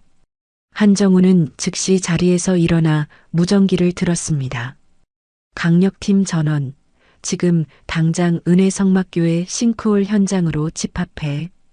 감식반이랑 굴착 장비도 다시 불러. 그의 목소리가 쩌렁쩌렁 울렸습니다. 중요한 증거가 기둥 밑에 묻혀 있다. 김석훈이 숨겨놓은 빨간 가방을 찾아야 해. 수사팀은 사이렌을 울리며 빗속을 뚫고 교회로 질주했습니다. 무너져 내린 지하 주차장, 위쪽 구조물에 짐짝처럼 위태롭게 매달린 콘크리트 기둥 아래로 형사들이 몰려들었습니다. 저기다. 저 기둥 바로 밑을 파. 한정우가 손가락으로 가리킨 곳은 10년 동안 김석훈이 매주 설교하던 강대상 바로 아래쪽 흙더미였습니다. 삼날이 젖은 흙을 파고들 때마다 10년을 기다려온 진실이 조금씩 모습을 드러내고 있었습니다. 2009년 7월 3일 오전 10시 장마전선이 잠시 소강 상태를 보인 사이 은혜성막교회 싱크홀 현장에는 팽팽한 긴장감이 감돌았습니다. 무너진 지하 주차장의 거대한 구멍 앞으로 특수 수색 장비를 실은 트럭들이 줄지어 들어섰죠. 한정우 형사는 안전모 턱끈을 조이며 특수 장비 기술자들과 함께 작전 지도를 펼쳤습니다. 육안으로는 확인이 불가능합니다. 내시경, 카메라와 소형 굴착기를 투입해서 기둥 기초 아래쪽 틈새를 정밀 타격하겠습니다. 알겠습니다. 진입로 확보하겠습니다. 기술자가 가느다란 광케이블 카메라 선을 기둥과 지면 사이에 좁은 틈새로 조심스럽게 밀어 넣었습니다. 상부 철근에 낚시 바늘처럼 걸려 덜렁거리는 콘크리트 기둥과 쓸려나간 지면 사이의 공간은 고작 30cm 남짓. 자칫하면 기둥이 중심을 잃고 무너질 수도 있는 위험한 상황이었습니다. 모니터 화면에 지지직거리는 노이즈와 함께 흐릿한 영상이 나타났죠. 진흙과 부서진 콘크리트 조각, 그리고 엉킨 철근들이 어지럽게 뒤섞여 있었습니다. 조금만 더 안쪽으로 들어가 보세요. 우측으로 15도. 한정우가 모니터에 코가 닿을 듯 가까이 대고 지시했습니다. 카메라가 진흙을 헤치며 천천히 이동했죠. 그때 어둠 속에서 모니터 한 구석에 이질적인 빛 반사가 포착됐습니다. 잠깐, 스톱? 저기 뭡니까? 기술자가 급히 카메라 초점을 조정했습니다. 화면이 선명해지자 현장에 있던 형사들의 입에서 탄성이 터져 나왔습니다. 공중에 뜬 기둥의 밑바닥, 흙이 쓸려나가 드러난 앙상한 철근 구조물 사이에 기괴하게 끼어 있는 붉은색 물체가 보였기 때문입니다. 바로 저거야. 한정우가 주먹을 불끈 쥐며 소리쳤습니다. 저것 봐. 기초 철근에 가방이 걸려 있어. 콘크리트 칠 때 같이 엉겨 붙은 거야. 박영자 권사 말대로군. 바닥에 묻었지만 타설 압력 때문에 위로 솟구쳐서 철근에 걸린 게 확실해. 하지만 눈앞에 증거를 두고도 꺼내는 것이 문제였습니다. 기둥 하부를 지탱하는 흙이 불안정해서 대형 장비는 접근조차 할 수 없었고 사람이 들어가기엔 입구가 너무 좁았으니까요. 어떻게 꺼내지? 기둥을 건드렸다가는 건물 전체가 샌드위치처럼 포개질 텐데. 박윤성 형사가 마른 세수를 하며 걱정스럽게 물었습니다. 방법을 찾아야 해. 저 안에 모든 진실이 들어있어. 한정우는 즉시 시청 안전팀에 긴급 지원을 요청했습니다. 임시 지지대인 잭 서포트를 이중으로 설치해서 기둥을 고정하십시오. 사람이 들어갈 공간만 확보하면 됩니다. 오후 2시 안전 보강 작업이 완료되었습니다. 경찰 특공대 소속 김상철 경사가 진흙투성이 작업복을 입고 포복 자세를 취했습니다. 김 경사, 무리하지 마십시오. 붕괴 조짐이 보이면 뒤도 돌아보지 말고 나와야 합니다. 생명줄 단단히 매세요. 한정우가 김상철의 어깨를 두드리며 당부했습니다. 김상철은 헤드라이트를 켜고 좁은 틈새로 몸을 구겨 넣었습니다. 질퍽한 진흙 소리와 거친 숨소리만이 무전기를 통해 들려왔죠. 현장의 모든 사람이 숨을 죽인 채 그 과정을 지켜보았습니다. 10분 후 무전기 너머로 김상철의 다급한 목소리가 터져 나왔습니다. 찾았습니다. 손잡이가 잡혀요. 진짜 빨간 하드 케이스입니다. 좋아. 천천히 끌어내. 사람들이 환호성을 질렀습니다. 잠시 후 김상철이 온몸에 진흙을 뒤집어 쓴 채 붉은색 가방을 질질 끌고 밖으로 기어 나왔습니다. 가방은 최고급 강화 플라스틱으로 만들어진 여행용 가방이었습니다. 10년이라는 긴 세월 동안 차가운 땅 속에 묻혀 있었지만 겉면의 스크래치를 제외하고는 놀라울 정도로 원형을 유지하고 있었죠. 잠금 장치가 아직 살아있네요. 녹이 좀 슬었지만 한정우가 장갑 낀 손으로 가방의 흙을 털어내며 말했습니다. 이수진 씨가 이 가방을 얼마나 필사적으로 지키고 싶어 했는지 알겠습니다. 한정우가 미리 준비한 절단기로 잠금 장치를 끊어냈습니다. 딸깍. 경쾌한 소리와 함께 가방이 열리는 순간 지켜보던 박윤성 형사가 입을 다물지 못했습니다. 세상에 멀쩡하네요. 가방 내부에는 꼼꼼하게 방수 비닐로 이중 포장된 서류 봉투들이 가득 들어차 있었습니다. 습기 하나 차지 않은 완벽한 보존 상태였습니다. 한정우는 떨리는 손으로 첫 번째 봉투를 뜯어 내용물을 꺼냈습니다. 두꺼운 양장 노트, 겉표지에는 은혜복지재단 회계기록 원본이라는 글씨가 또박또박 적혀 있었죠. 이게 그 이중장부로군. 한정우가 페이지를 넘기자 김석훈의 추악한 민낯이 숫자로 드러났습니다.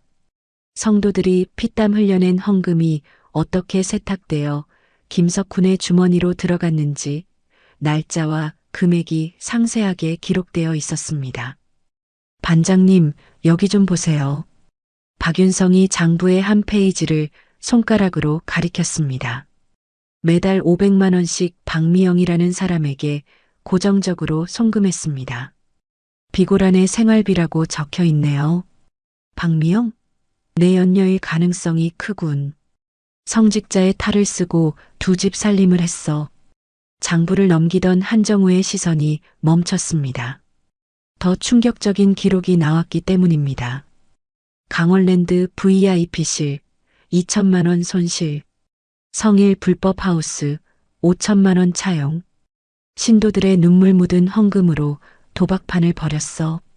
아주 갈 때까지 갔구만. 한정우가 혀를 차며 두 번째 증거물을 집어들었습니다.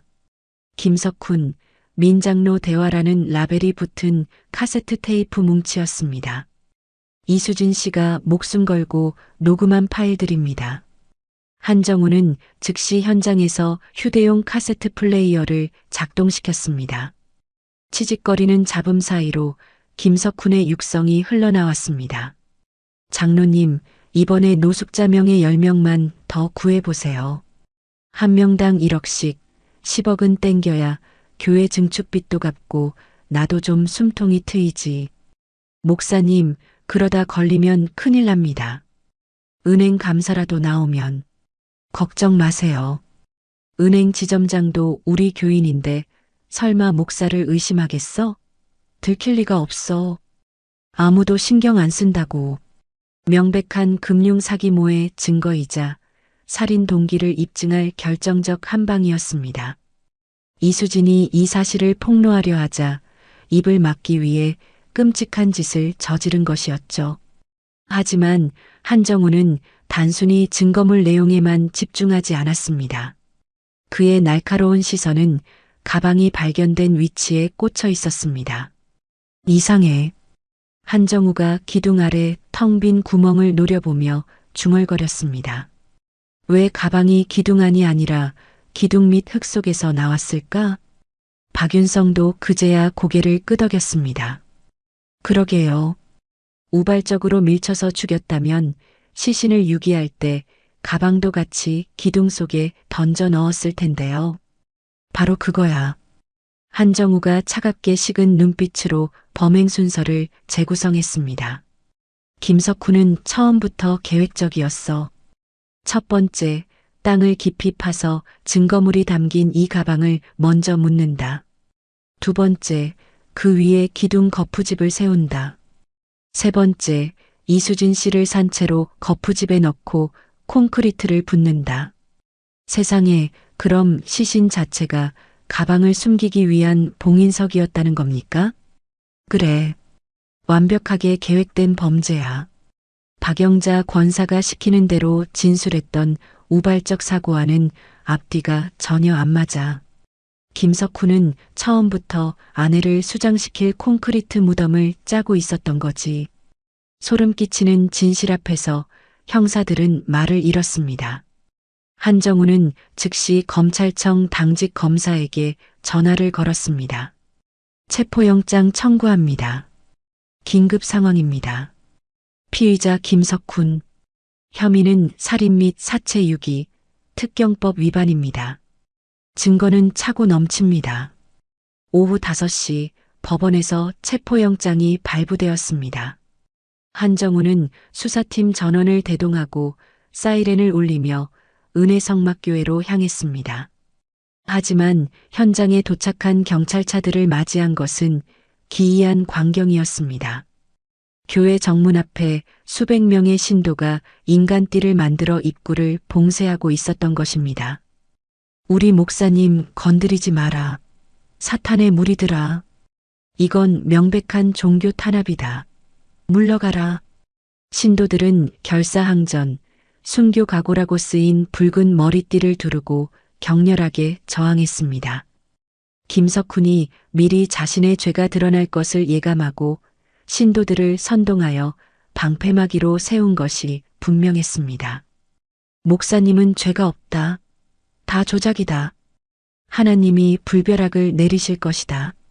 광신도들의 눈빛은 이성에 마비된 채 광기로 번들거리고 있었습니다. 한정우가 확성기를 들고 경찰차 위로 올라갔습니다. 여러분, 진정하십시오. 우리는 정당한 법 집행을 하러 왔습니다. 피의자 김석훈은 아내를 살해하고 시신을 유기한 흉악범입니다. 범인 은닉은 중죄에 해당합니다. 거짓말 마라. 우리 목사님이 그럴 리 없다. 신도들은 돌멩이와 물병을 경찰들에게 집어 던지며 더욱 거세게 반발했습니다. 상황이 심각해지자 한정우는 무전기를 들었습니다. 진압부대 투입해. 길터. 대기하고 있던 경찰 기동대가 방패를 앞세우고 진입을 시도했습니다. 밀어내. 비명과 고함, 몸싸움이 뒤엉켜 교회 앞마당은 순식간에 아수라장이 되었습니다. 한정우와 박윤성은 그 틈을 타 교회 본당으로 전력 질주했습니다. 쾅! 본당의 육중한 문을 박차고 들어가자 텅 빈 예배당 강대상 위에 홀로 무릎 꿇고 있는 김석훈의 뒷모습이 보였습니다. 그는 십자가를 바라보며 기도를 올리고 있는 척하고 있었죠. 김석훈. 한정우의 고함이 예배당에 쩌렁쩌렁 울렸습니다. 체포영장이 발부됐다. 당신을 이수진 씨 살인 및 사체 유기, 횡령 혐의로 긴급 체포한다. 김석훈이 천천히 몸을 일으켜 뒤를 돌아보았습니다. 그의 표정은 너무나 평온해서 소름이 끼칠 정도였죠. 형사 양반, 제가 무슨 잘못을 했다고 이러십니까? 저는 그저 잃어버린 양을 위해 기도하고 있었을 뿐입니다. 무슨 잘못? 10년 동안 당신 발밑, 저 차가운 콘크리트 속에 갇혀있던 아내한테 물어봐. 당신이 무슨 짓을 했는지. 한정우가 수갑을 꺼내며 다가갔습니다. 저는 무죄입니다. 하나님이 저의 증인이십니다. 하나님 찾지 마. 당신 같은 악마를 변호해 줄 신은 없어. 철컹. 차가운 금속 수갑이 김석훈의 양 손목을 조였습니다. 당신은 묵비권을 행사할 수 있고 변호인을 선임할 권리가 있다. 이건 종교 탄압이야. 역사에 남을 탄압이라고. 김석훈이 악을 쓰며 발버둥 쳤지만 박윤성 형사가 그의 팔을 꺾어 제압했습니다. 이봐요, 김석훈 씨. 당신이 숨겨둔 빨간 가방, 우리가 방금 팠어. 그 안에 들어있던 당신의 더러운 욕망들도 세상에 다 까발려질 거야. 한정우의 말에 김석훈의 동공이 지진 난 듯 흔들렸습니다. 그토록 당당하던 가면이 순식간에 벗겨지고 비열한 범죄자의 민낯이 드러났죠. 안 돼, 그건. 형사들에게 양팔이 잡혀 끌려나가는 김석훈의 뒤로 10년간 그를 지켜주었던 웅장한 십자가가 차갑게 내려다보고 있었습니다. 교회 밖으로 끌려나온 김석훈을 보며 신도들이 울부짖었지만 그의 손목에 채워진 은색 수갑은 더 이상 숨길 수 없는 진실을 말해주고 있었습니다. 2009년 여름 공중에 뜬 성전의 비밀은 그렇게 세상 밖으로 완전히 드러났습니다. 1999년 7월 12일 밤 10시 청주시 전역을 집어삼킬 듯 억수 같은 장대비가 쏟아지고 있었습니다. 빗소리에 묻혀 세상의 모든 소음이 지워진 시각, 은혜성막교회 지하 주차장으로 향하는 계단에서는 기이한 마찰음이 울리고 있었죠. 드르륵, 드르륵.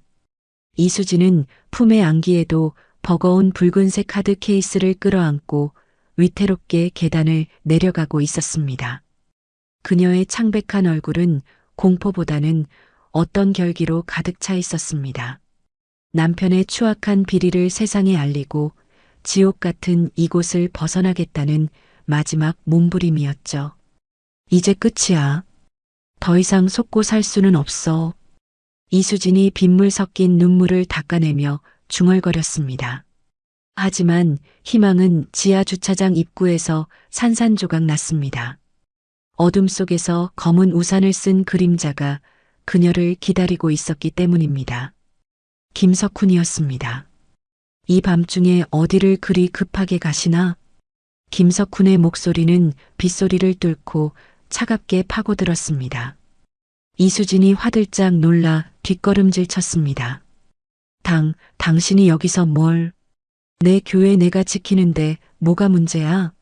그보다 김석훈이 천천히 다가오며 그녀의 품에 안긴 가방을 눈짓했습니다.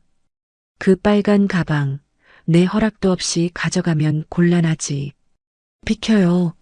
더 이상 당신 마음대로는 안 돼요. 이수진이 용기를 내어 소리치며 그를 밀치려 했습니다. 하지만 15년간 공사판에서 근육을 키운 남자의 힘을 당해낼 수는 없었죠.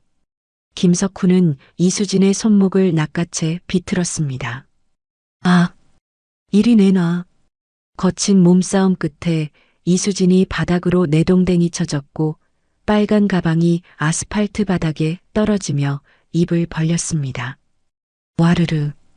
가방 속에 고이 모셔져 있던 이중 장부와 녹음 테이프들이 빗물 위로 쏟아져 나왔습니다.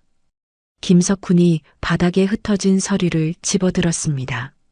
손전등 불빛에 비친 장부의 내용을 확인한 그의 얼굴이 순식간에 악기처럼 일그러졌습니다.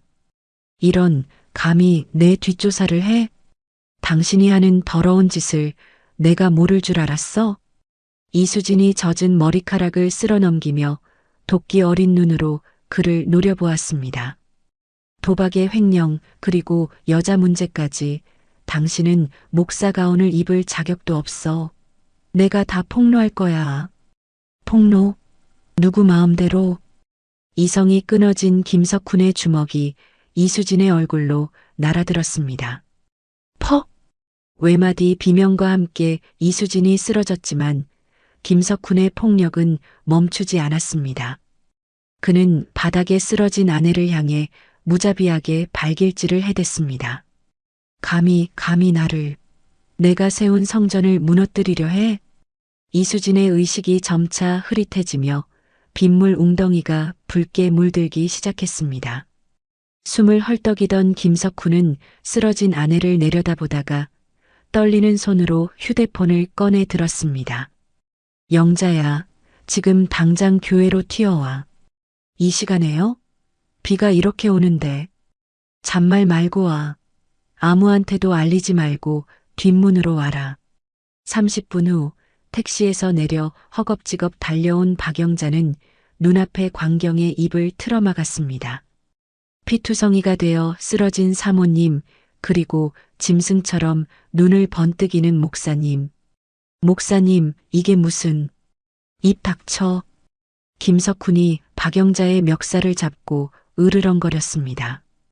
네가 지금 본 걸 누구한테라도 발설하면 내 아들 민수 인생도 여기서 끝나는 거야.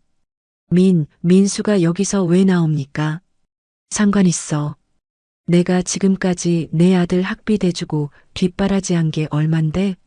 내가 무너지면 내 아들도 공범으로 엮여서 감옥 가는 거야. 알겠어?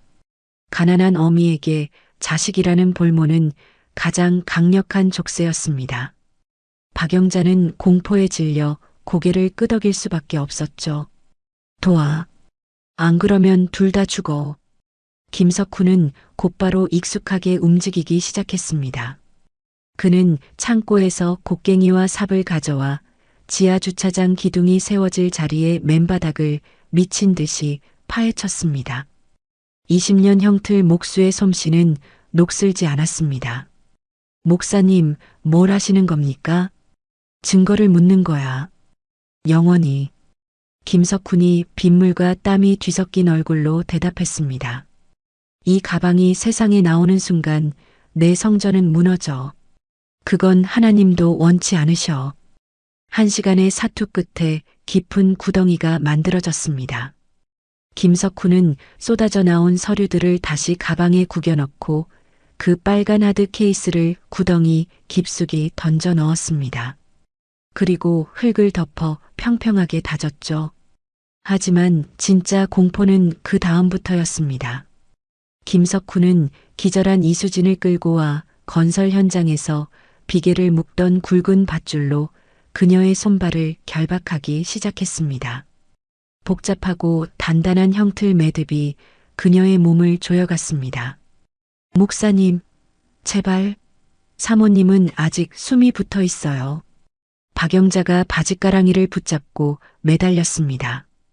이러시면 안 됩니다. 이건 살인이에요. 닥쳐. 네가 뭘 안다고 떠들어.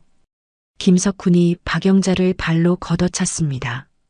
이건 살인이 아니야. 성전의 기초를 다지는 거룩한 의식이다. 사탄에게 홀린 영혼을 정화하는 거야. 김석훈은 이수진을 들어 올려 철근이 촘촘하게 엮인 기둥 거푸집 안으로 밀어 넣었습니다. 철근 사이에 그녀의 몸이 끼워지자 그는 폼타이로 거푸집을 단단히 고정했습니다. 그때 멀리서 헤드라이트 불빛이 비치며 레미콘 트럭이 진입했습니다. 김석훈은 피 묻은 손을 빗물에 대충 씻고 기사에게 다가갔습니다. 수고하십니다. 비가 너무 거세니 운전석에서 잠시 쉬고 계시죠. 타설 신호는 제가 직접 하겠습니다. 예. 혼자서 괜찮으시겠습니까? 기도하면서 경건하게 기초를 다지고 싶어서 그럽니다. 부탁합니다. 기사가 고개를 갸웃거리며 운전석으로 돌아가자 김석훈은 트럭 뒤편으로 돌아가 조작 레버를 잡았습니다. 빗소리가 거세 기사에게는 뒤쪽 상황이 전혀 보이지 않았습니다.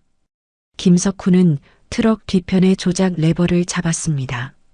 슈트가 기둥 거푸집 입구를 향해 움직였고 걸쭉한 회색 시멘트 반죽이 쏟아져 내리기 시작했습니다. 쿠르르르. 그때였습니다. 차가운 시멘트가 피부에 닿자 기절해 있던 이수진이 번쩍 눈을 떴습니다. 그녀는 자신이 좁고 어두운 쇠창살 속에 갇혀 있다는 사실을 깨달았습니다. 머리 위로 쏟아지는 차갑고 무거운 액체. 이수진이 비명을 지르려 했지만 시멘트 반죽이 순식간에 입과 코를 막아버렸습니다. 그녀는 필사적으로 몸부림쳤지만 전문가의 솜씨로 묶인 매듭은 꿈쩍도 하지 않았습니다. 보라, 영자야. 김석훈이 쏟아지는 시멘트를 보며 광기 어린 웃음을 터뜨렸습니다. 하나님이 저 여자를 심판하고 계시다. 저항하는 꼴을 봐라. 저게 사탄이 발악하는 것이다. 목사님, 제발 멈춰주세요. 박영자가 귀를 막고 주저앉아 울부짖었지만 김석훈은 멈추지 않았습니다. 오히려 레버를 더 세게 당겼죠. 이수진의 필사적인 몸부림은 점점 약해졌습니다. 발목부터 차오른 회색 죽음은 어느새 가슴을 지나 머리 끝까지 그녀를 집어삼켰습니다. 마지막 숨소리마저 시멘트 속으로 꼬로록 사라졌습니다. 김석훈은 미장 칼을 들고 기둥 표면을 매끄럽게 다듬었습니다. 마치 예술 작품을 다루듯 정성스러운 손길이었습니다. 이 위에 가장 거룩하고 높은 강단을 세우겠다. 그가 빗물에 씻겨가는 자신의 얼굴을 닦으며 중얼거렸습니다. 내 아내의 더러운 영혼도 이 성전의 기둥이 되어 정화될 거야. 아멘. 그렇게 7월의 장맛비는 그날 밤의 모든 핏자국과 흔적을 씻어내렸습니다. 김석훈과 박영자 두 사람은 쏟아지는 빗속에서 시멘트가 굳어가는 것을 지켜보았습니다. 돌이킬 수 없는 침묵의 공범이 탄생하는 순간이었습니다. 6개월 후 그 기둥 위로 웅장한 본당이 완공되었고 화려한 십자가가 세워졌습니다. 김석훈은 매주 일요일 아내가 묻힌 바로 그 기둥 위 강단에 서서 눈물을 흘리며 하나님의 사랑과 용서를 설교했습니다. 그의 발밑 3미터 아래 차가운 어둠 속에 아내의 시신이 웅크리고 있다는 사실은 까맣게 잊은 채 말이죠. 다시 2009년 7월 3일 청주경찰서 취조실. 조사실의 창백한 형광등 불빛 아래 김석훈이 앉아 있었습니다. 빨간 가방이 발견되고 모든 증거가 그를 가리키고 있었지만 그의 표정은 여전히 뻔뻔하기 그지없었죠. 그 여자가 사탄이었습니다. 김석훈이 한정우 형사를 똑바로 쳐다보며 말했습니다.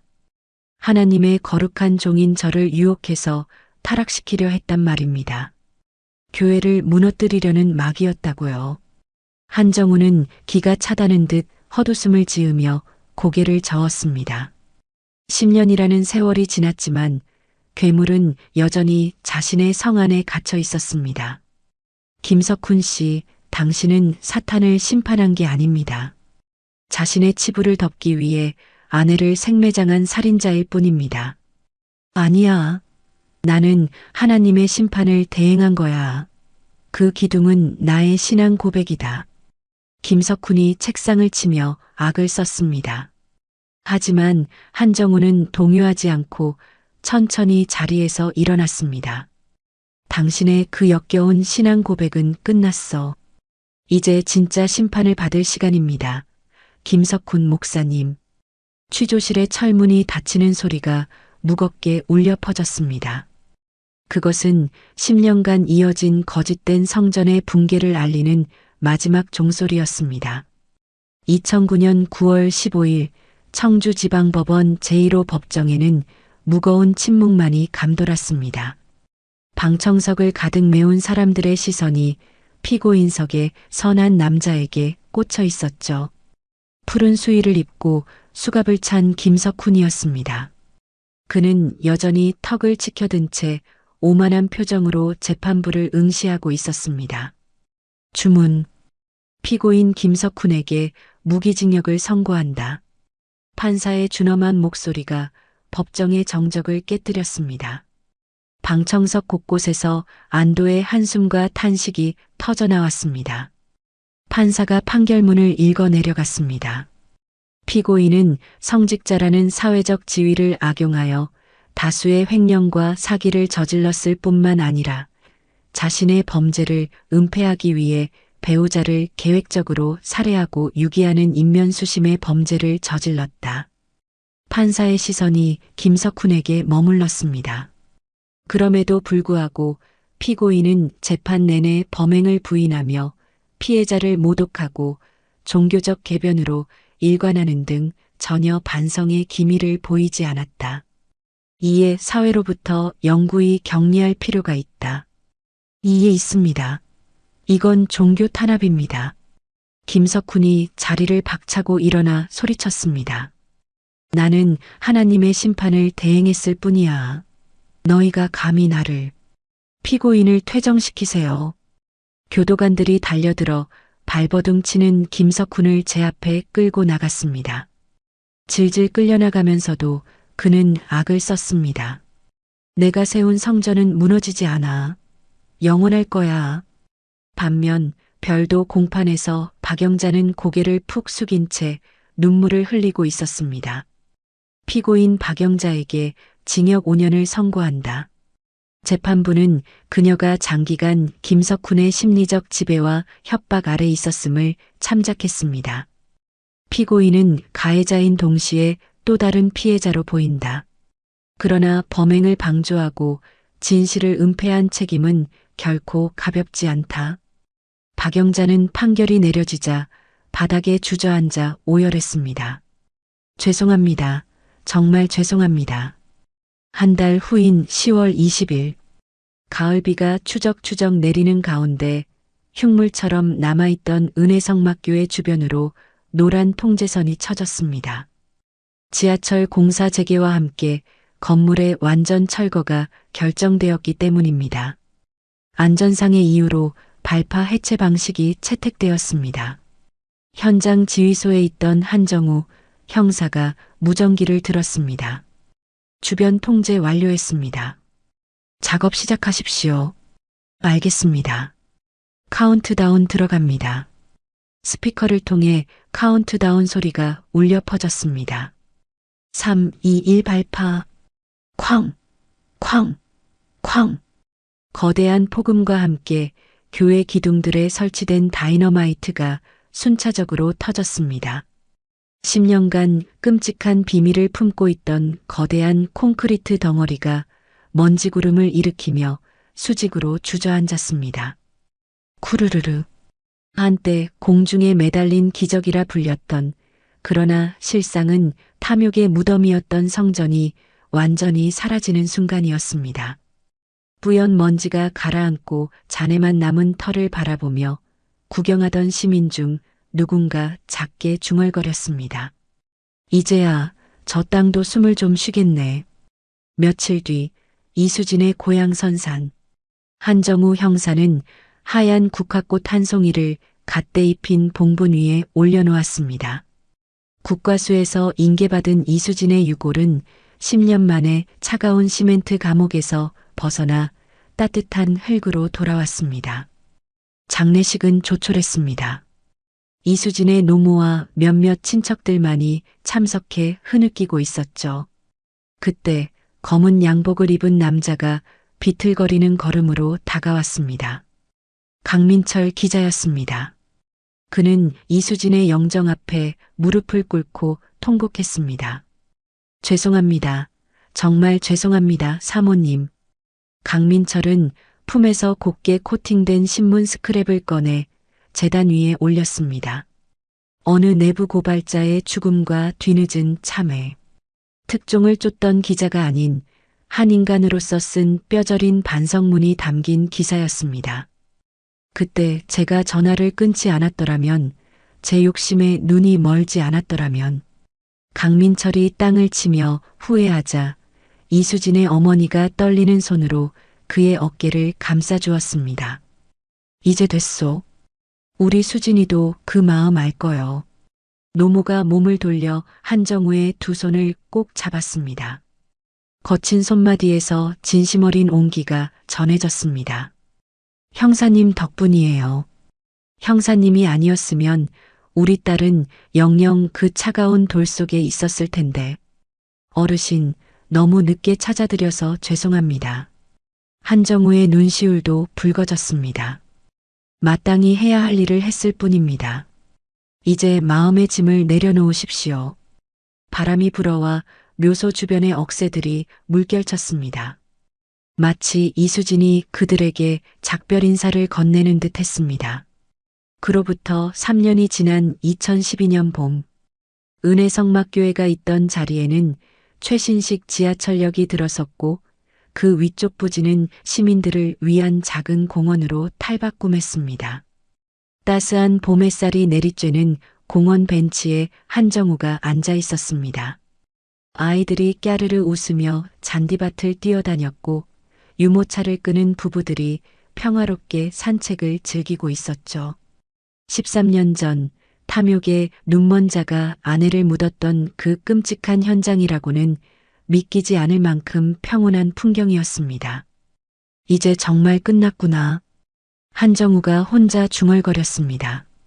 그는 발로 바닥을 툭툭 쳐보았습니다. 단단하고 안정된 땅. 이제 이 밑에는 억울한 원혼도 감춰진 비밀도 없었습니다. 한정우는 재킷 안주머니에서 낡은 수첩 하나를 꺼냈습니다. 가죽이 해져 너덜너덜해진 수첩의 맨 마지막 장을 펼쳤죠. 이수진 실종 및 살인 사건. 그는 주머니에서 빨간 도장을 꺼내 입김을 호 불었습니다. 그리고 망설임 없이 종이 위에 꾹 눌렀습니다. 종결. 선명하게 찍힌 두 글자를 확인한 한정우의 입가에 옅은 미소가 번졌습니다. 가슴 한구석을 짓누르던 묵직한 돌덩이가 비로소 사라진 기분이었습니다. 잘 가요, 이수진 씨. 그곳에선 아프지 말고. 한정우는 자리에서 일어났습니다. 어디선가 불어온 따뜻한 봄바람이 그의 등을 가볍게 밀어주었습니다. 그는 뒤돌아보지 않고 공원을 빠져나갔습니다. 지하철역 입구에서 들려오는 안내 방송과 사람들의 활기찬 소음 속으로 그는 천천히 걸어 들어갔습니다. 오늘 이야기 끝까지 함께 해주셔서 감사합니다. 댓글로 잘 들었다고 한마디 남겨주신다면 큰 힘이 될 거예요. 여러분의 하루에도 고요한 빛과 평온한 순간들이 스며들길 바라고 구독과 좋아요 부탁드립니다. 감사합니다.